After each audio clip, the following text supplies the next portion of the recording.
Have your seat. Thank you, guys. Woo. I don't know you, but I could go home now because he is the one we need.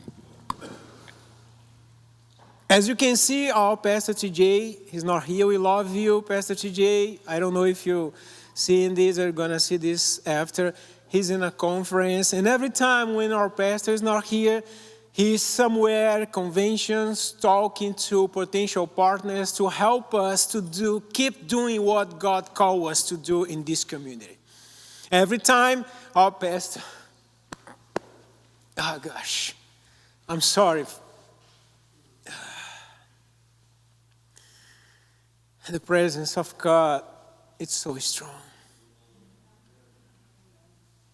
God is doing something. Every time when our pastor is not here, he's somewhere looking for help to continue doing what God called us to do in this community. And every time when in our staff meeting, he keeps saying, hey, let's love our people. And that's it. There's no formula anywhere. Let's just connect. Let's love our people. Let's create this environment, make this environment welcome to everyone. As you can see in our young little church, we have people from all over the world. And that's in his heart. God planted this in his heart. And we are so grateful for you, Pastor TJ. Amen? Praise God. Whew. Before I start anything, I'm going to ask you something. Have you ever told yourself, this time will be different? And you mean it, right? This time will be different, especially in the end of the year. Oh, this time will be different. And you mean it. You're not faking. You're not performing. You are sincere. And then a week later, maybe a day later, you're right back in the same place. I don't know about you, but that happened for me almost my whole life, right? Same reaction, same habit, same compromise. Same version of you that you swore was behind you. And that voice in your head saying, what's wrong with me? Even the enemy voice saying, you're a loser, why even bother? Try. How many times you tried that stuff and never change and you never will? Today, we're going to understand why that happened. Because there's a reason. Some people, they think science is against God. It's not. I'm not a scientist. We have researchers here in this room, doctors, and everyone you talk, there's so many people in history, they start like studying to prove the Bible is wrong. They end up realize that's no way. That's no way. The whole thing came out of, I don't want to get into that. But anyway, that's the reality. Because look, Paul says, I do not do the good I want. Look, again, we are talking about the Apostle Paul, the guy who wrote more than 2/3 of the New Testament, right? It's not any random guy on the corner. That was Apostle Paul. How about you and me? Oh, gosh. And he said, I do not do what I want, the good what I want. But the evil I don't want is what I keep on doing. How many times we want to do something because we know that's the right thing to do and we try, but for some reason we don't do it. And that right thing we don't want to do, we end up doing. Why is that? Sometimes someone, your spouse, your kid, your coworker, whoever it is, said something, you are not in a good day, you just explode like an overreact out of the blue. And you feel so bad. Why did I do that, right? And in verse 24, Paul, he doesn't teach. He does not explain. Because when you read the whole Bible, from the whole book of Romans, Paul starts talking from the chapter 1, he starts showing the reality of the humankind, how decay and everything happened, keep building, until got to the chapter 7, when he's talking about law and everything. But then he said, look, the good I want to do, I don't do it, and the bad, the evil I don't want to do, I end up doing. And he got some kind of a climax of a crisis. In verse 24, he said, wretched man that I am. Who will rescue me from this body of death? Just look. That word, you all guys know English is still new to me. So sometimes there's a ton of words I don't know what it means. That is one, wretched. At first, when I read the context, I saw, okay, I'm tired. But I was looking what the word means. It means exhaustion from battle. When a soldier go for long days in the battle, and there was to the point almost dying, not because the enemy was killing him, but because he was exhausted. That's what Paul is saying. Wretched man that I am, miserable. Who will rescue me from this body of death? We need to understand what Paul is saying. Like, there's a lot of scholars who believe, and also in history, there was a way in Rome, they usually to punish people who commit some kind of murder. And usually what they do, they take their right body when that person killed and tie that body to the killer and let him walk away with that corpse until that dead corpse kill him. And that's the figure Paul is saying, hey, there's something in me, I want to do good, but there's something in me more power than myself that keep me doing what I don't want to do. I'm tired to this body, because just because you decide to give your life to Christ, that's just the beginning.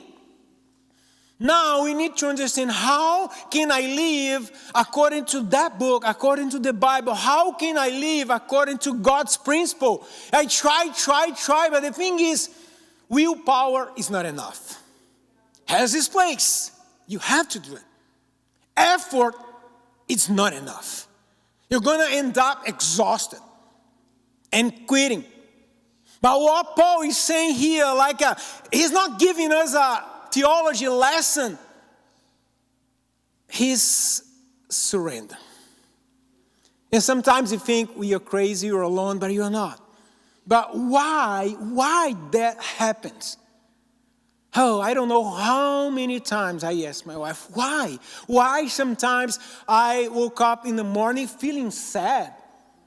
There's no reason. Actually, life is doing good. Everything is doing fine as supposed to. But I just woke up feeling bad. Something here. You know? Why we try so hard for a season. Oh, okay, I'm doing great. But out of the blue, you just fall back to the same thing you hate. Look, again, I'm not a doctor. I'm just going to say something to you according to reliable sources. Okay? Don't look at me, oh, that pastor's doctor. I'm not, but we have doctors here if you want to talk to them. Okay, why we keep doing the things we don't want to, right? That's the question. Your brain is designed to conserve energy.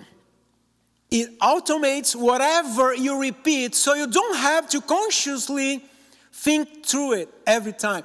For example, when you wake up in the morning, you're going to put your shoes. Do you think, oh, what shoe should I put first? Unless you have some mental issue. Otherwise, you just do it. Can you imagine if you're going to decide every single day what shoe, you're going to take forever.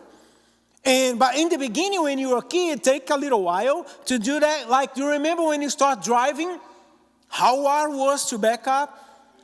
And even going, because in my days was gear shifting, all this crazy stuff, and you have to look here, looking there, you're going crazy. Right now, you don't even care. You're just in an autopilot doing stuff. Why? Because your brain took all those actions, kind of packaged them, and called habit. And now you do autopilot. When you repeat a thought or behavior, specific neurons fire together, and when they fire together repeatedly, the connection between them strengthens. Doctors call this long-term potentiation. I don't know what that even means. But anyway, repeated use make a pathway faster and more efficient. Let me give you a picture, because it took a while for me to understand why I keep doing stuff I don't want to do. And now I understand a little better. Let me give you a picture. Imagine you walking through a field of tall grass, right? You got to the field, there's a tall grass, and you have to walk through it. In the beginning, it's hard because you need to push, you need to put all stuff down. There's a lot of resistance, but there is no path yet. But if you walk that same route every single day for years, eventually the grass bends. Then it flattens, right?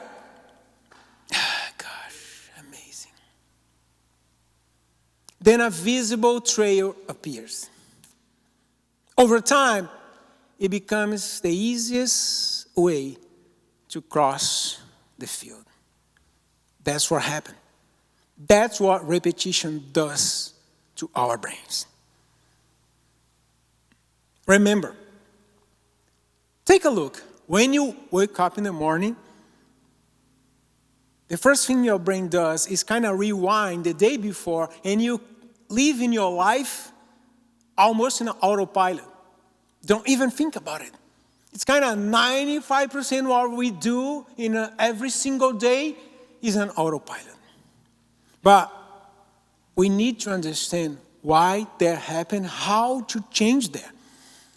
And what is interesting, because if you, for 15 years, imagine, for 15 years, you respond to loneliness with addiction, distraction, or isolation. That trail keeps going down. It's every time we react in the same way, you're going to have a pathway in your brain. You got to accustom to that. And without even thinking, you just react. That's the thing. We react. Instead of thinking, should I say that? Should I do that? We keep reacting to circumstances. And the enemy knows that. And what happens is, under stress, when your system is overwhelmed, let's say, you decide, okay, I need to change. I'm going to wake up 5 in the morning. Usually you wake up at 10. And then you read something. I need to change. And my wife says that all the time with me because I'm so intense. Okay, now I'm going to wake up at 4. Come on, if you wake up at 10, there's time to do 9, not 4, because it's so extreme. So let's say you decide to work at 5. Go to the gym, do whatever you have to do, and you keep doing for a season. But remember, you have never done that before. It's hard. It's like the field with a tall grass. You need to push through it, push through it, push through it until that grass bends. And that's not so hard anymore. That's the thing we need to understand. Create a new habit takes time. But we need to understand what kind of habit do we need to create that would be good for us. And also, the scientists said there is no way you can end up with a bad habit unless you replace for another one. So, is that a bad habit in your life and you see it's not doing good for you? What should we do? Let's replace that bad habit with another one. But the problem is, you keep doing, everything's going fine, everything, I feel so good. But under stress, when your system is overwhelmed, your brain doesn't cut a new trail through tall grass. Let's say you're doing okay, and you hit a wall, some stress, something crazy comes to you. Your brain doesn't say, okay, let's keep going to the hard path. No, the thing your brain is gonna do, is gonna think what familiar. Right there. If you face something hard, everything shuts down and your brain goes in the direction what's familiar for you. And what happens is familiar always wins. Every time. Always familiar wins every time. It's so interesting. It's kind of, okay, it's going to get better at any point, what you're saying, because right now you keep me feeling bad. Hang in there, we're going to get somewhere here. So Paul is not confused on the chapter 7. He's describing a pattern that has been rehearsed for so many years. His body runs without permission. He say, hey, I'm the Apostle Paul. I'm writing all these things. He had an encounter with Christ, and he said, there's a lot of stuff I would love to do, but I don't do it. And there's a lot of stuff I hate, but I end up doing. So he's not getting crazy,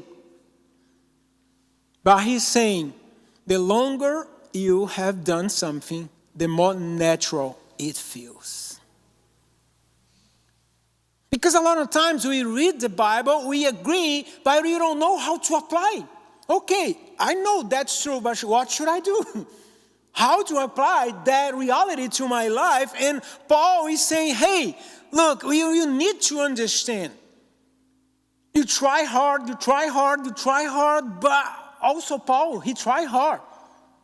But he could, okay, what should I do? I don't know. But remember when we read in the verse 24, he said, who will rescue me? Like, what a wretched man I am. Who will rescue me from this body that's subject to death? Look, he's not saying what. He's saying who. How many times we ask, what should I do? What should I do? What should I do? What should I do? Because we are taught we need to have control of our life. So we're always thinking, what should I do? What book should I read? What podcast should I listen? Or whatever. But Paul is not saying what. He's saying who. The question here is who. It's not one more thing you should do. It's who. Who will rescue in me for keep doing this time after time after time after time. We need to understand that. And the problem is, like, it kind of gets worse because the part of our brain who handles self-control, they call like a prefrontal cortex, goes offline when you are under stress. Because you decide, okay, I'm going to build a new habit, you're doing great again, and you hit a wall, boom. And that wall is a threat. What your brain is going to do to you, it's going to try to protect you. And to protect, the first thing it goes to what's familiar. But that's even worse. Why? Because when your brain sees you are in kind of threat mode, it goes like into, how do I say? Survival mode. They're going to release a lot of cortisol in your body to make you get out of there. Let's see a picture. Like, say, a gazelle out on Africa in the field, it's eating, then a lion tried to pursue that gazelle. When she understands she's in danger or he's in danger, he just run away. His brain is going to release a lot of chemicals through his body to get him free. But the problem is, the animals, as soon as they are free, the whole body goes back to normal. But our brain doesn't work like that. When your brain identifies you are under stress, you're going to keep releasing that. Even there is no issue, no threat anymore, it's keeping releasing that. And with our body, we were not created to live under stress for so long. That doesn't work. And that's why we understand how can we change. Maybe you think, okay, I know. I just need more discipline, right? Because if my brain keeps doing this kind of stuff, I need more discipline. I know. Willpower is real. We need to have control. Discipline matters.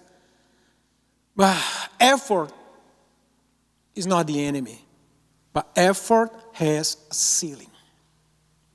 We need to understand. Look, I'm so thankful I'm learning this because my whole life I struggled. And now, after so many years walking with Christ, I understand I'm going somewhere. I'm getting somewhere because I'm learning how to handle my own brain. The science is always explain how your brain works, how your organs work. It's going to explain everything. And he's going to give you even formula. But the problem is science can teach you how to change behavior, but cannot regenerate your heart. The problem here is not change behavior. Behavior is part of it. But if you focus only on change behavior like everyone does, if you take God from the picture, you're going to end up so bad because you cannot do that by yourself. Okay, I'm going to sit on a couch and let God do his job. Doesn't work as well. It's a partnership. You need to understand what should I do and do it. It's hard. If you fail, do it again. But rely on him to regenerate who you are because he is the only one who can change you and me into a new person. God, Jesus, is not in the business to change behavior. He's in the business to change people. To change you from who you were, who you used to be, to the new creature God created you to be in the beginning. And there's a ton of books, a ton of resources out there. A lot of them are good. The problem is a lot of them is taking God out of the picture. But the man in the center of everything, if you do that, you're going to lose. Because science cannot change you into a new person. Only God can. Through Christ. Even you decide, I need to change. You can force your way through it for a while. You can fast. You delete apps, right? I'm spending so many times. You delete all the apps and you make vows. You can build walls around you. That's great. Because if you know you have a problem, move away from that. Let's say you're getting free from alcohol, drugs, whatever, and you're doing great 2 months, 3 months, 4 months. Why in the world are you going to go back and hang out with the same people you were hanging out before? That's not going to work. Oh, they need Jesus. You also do, you? But you are not in a good position yet to go back there. When I was born again, I fell in love with Christ. The first thing I told my pastor, I need to preach to my friends. And he said, hey, you cannot. Why not? And he's look around and he take a chair. Hey, Brother Joe, come here. Stay here, please. Okay. You know what? Stand there. Give me your hand, please. Stand on that chair. Stand up. Yeah. No, I'm not. Okay. You see, my pastor did that to me. He said, hey, this is you, Eddie. Now you are in Christ. You're here. Your friends are here. Okay? If you go there, try to bring them here, that's going to happen. Give me your hand. Pull me where you are. Please try. I get it. You see? That's what's going to happen. Thank you, brother. That was not planned. After that, I will, like you can see, I will never forget. Why? Because the foundation I'm in over is not strong enough. I need to grow deep. My roots need to go deep. Until I'm 100% free, I can go back to them. I don't care if they drink, I don't care if they smoke, I don't care if they do whatever, because I'm 100% free and my foundation is strong enough. If your foundation is not strong enough yet, don't go there, please. But if you go and messed up, come back. Don't stay there. That's what happened. But you can build walls around you. And we do, because we need to, right? We understand, okay, I need to change this, delete apps, I'm going to fast, I'm going to block that people because every time I'm feeling alone, I'm going around sleeping with everyone. It doesn't work like that. But anyway, you decide, you create walls around you. But the problem is,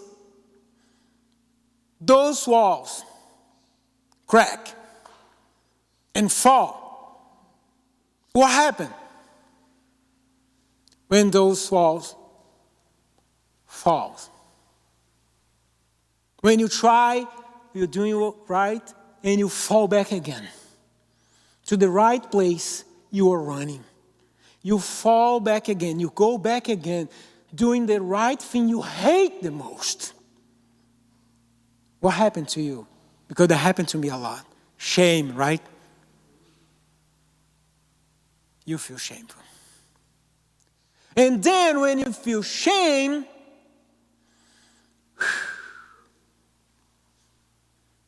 that voice in your mind keeps saying you're a loser. And the enemy reinforced that. Why even bother? This is who you are. You always have been that way. There is no way you can change. But when you try so hard and you fall and you feel shame, what do we usually do? We keep beating us up.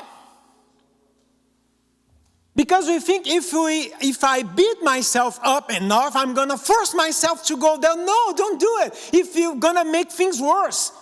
If you try to beat yourself up, you're going to go to the same path. Why? Because your brain, again, you cannot live without them. Don't worry. Don't be mad at me because it's right there all in this stuff here.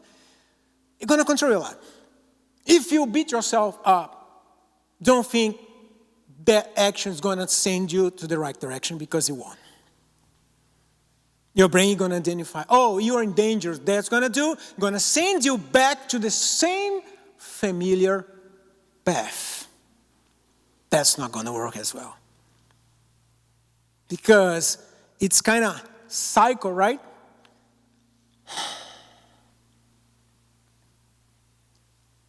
Look, I'm about to finish.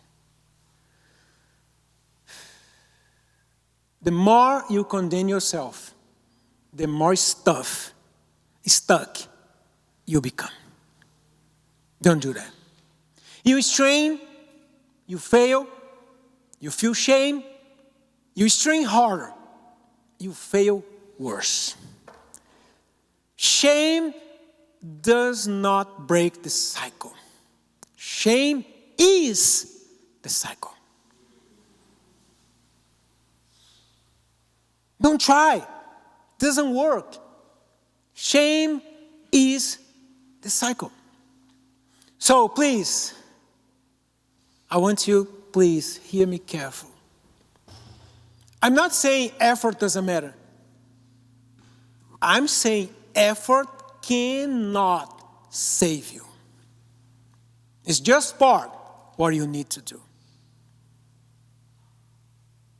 Paul, he is describing something deeper than wiring. He's describing bondage. It's more deep than only wiring. He's describing bondage. You can manage behavior, but you cannot conquer sin by managing behavior. You can build new habits, but you cannot regenerate your heart. And that's why, right here, like I said, Paul changed the question.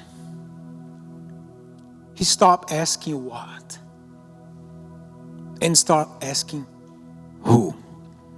I'm going to invite you today. Effort. Working hard, trying hard, it won't change you. Stop it. You are tired, not of God. You love God. He knows that. You love Him. You're here. You try hard. You love Jesus. You love God. But you are tired. Tired of God? No. Tired of yourself.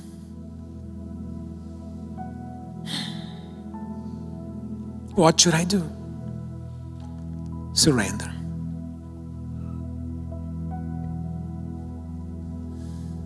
You and me, we need to surrender.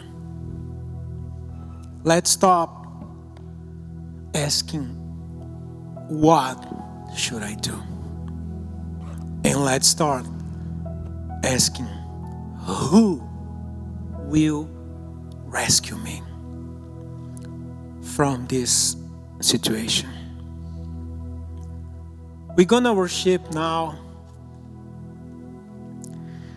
And I'm gonna invite you with freedom. If you wanna come here to pray, you're more than welcome. If you wanna stay in your place, stay in your place. Do whatever you feel comfortable doing. But I'm gonna invite you to close your eyes and say, surrender. Jesus, I surrender. I'm so tired. Because when you're tired, your brain is gonna do this. Effort, new habits, everything doesn't matter because it's gonna shut down and gonna send you right back to what's familiar. You remember Esau, he was tired. And because he was tired, he sold his inheritance. When we are tired, exhausted, we usually do stuff we shouldn't. And the only way, Paul ends up saying, who will rescue me from this body of the death? But he didn't finish there. He said, thank God for Jesus Christ. He is the one that ain't gonna rescue you. Don't think you're gonna be at your couch and now God's gonna come to rescue you. No, there's a lot that you have to play, but that's not enough. Just surrender. Ask Him, Jesus, please, I need you. I need you to become the person you create me to be. Unless you are super happy with your life, you don't need to do that. But if you understand there's some areas in your life you would love to be different, the only way that can happen if you decide to surrender. And during this worship moment, I would invite you to surrender yourself. I know some people here are tired. I can see from here. Not of God, because you love Him, but of the whole situation, because never change. You're about to quit, and the enemy is trying to tell you, this is who you are, and I say you, it's not. You are not defined by your failures. You are defined by Him to bought you with His blood.